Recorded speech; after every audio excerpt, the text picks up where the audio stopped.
जीवन एक मेला है जिसमें सुख दुख के झमेले लगे रहते हैं। हर व्यक्ति के जीवन में एक ऐसा कठिन समय भी आता जब व्यक्ति निराश हो जाता है। ऐसे समय पर यदि धैर्य से काम लिया जाए और खुद को प्रेरित करके रखा जाए तो सफलता भी आपकी दहलीज पर दस्तक देती है। जो अपने कर्म के फल के प्रति आसक्ति को नहीं छोड़ सकते वे मार्ग से कोसों दूर हैं। अपनी इच्छा की शक्ति से अपने आप को नया आकार दें। अपने आप को कभी भी स्वेच्छा से नीचा न होने दें। इच्छा ही आत्मा की एकमात्र मित्र है और इच्छा ही आत्मा की एकमात्र शत्रु है। जिन्होंने खुद को जीत लिया है उनके लिए इच्छा एक मित्र है, लेकिन यह उन लोगों का दुश्मन है जिन्होंने अपने भीतर आत्मा को नहीं पाया है। सर्वोच्च वास्तविकता उन लोगों की चेतना में प्रकट होती है जिन्होंने खुद को जीत लिया है। शांत मन में ध्यान की गहराइयों में आत्मा स्वयं को प्रकट करती है। स्वयं के माध्यम से स्वयं को देखकर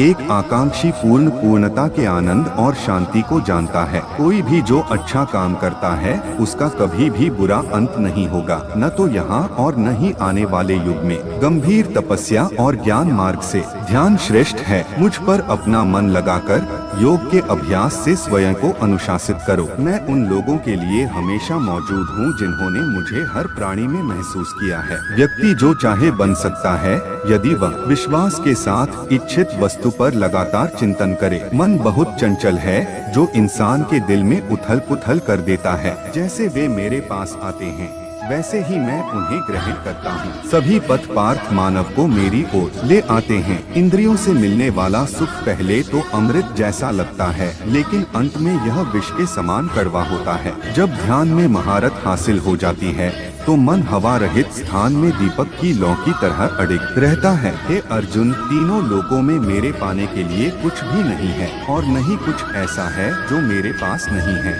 मैं अभिनय करना जारी रखता हूँ, लेकिन मैं अपनी किसी जरूरत से प्रेरित नहीं हूँ। कर्म मुझ पर इसलिए नहीं टिकते क्योंकि मैं उनके परिणामों से जुड़ा नहीं हूँ। जो लोग इसे समझते हैं और इसका अभ्यास करते हैं वे स्वतंत्रता में रहते हैं। ज्ञान की भेंट किसी भी भौतिक भेंट से बेहतर है क्योंकि सब कामों का लक्ष्य आत्मिक बुद्धि है। जैसे आग की गर्मी लकड़ी को राख कर देती है, वैसे ही ज्ञान की आग सभी कर्मों को भस्म कर देती है। अपना काम हमेशा दूसरों के कल्याण को ध्यान में रखकर करें। हर व्यक्ति का विश्वास उसकी प्रकृति के अनुसार होता है। मैं उन्हें ज्ञान देता हूँ जो सदा मुझसे जुड़े रहते हैं और जो मुझसे प्रेम करते हैं। मेरी कृपा से कोई सभी कर्तव्यों का निर्वाह करते हुए भी बस मेरी शरण में आकर अनंत अविनाशी निवास को प्राप्त करता है। बुद्धिमान व्यक्ति का मुख सुख में आनंद नहीं लेता। जो कार्य में निष्क्रियता और निष्क्रियता में कार्य देखता है वह एक बुद्धिमान व्यक्ति है। मैं धरती की मधुर सुगंध हूँ,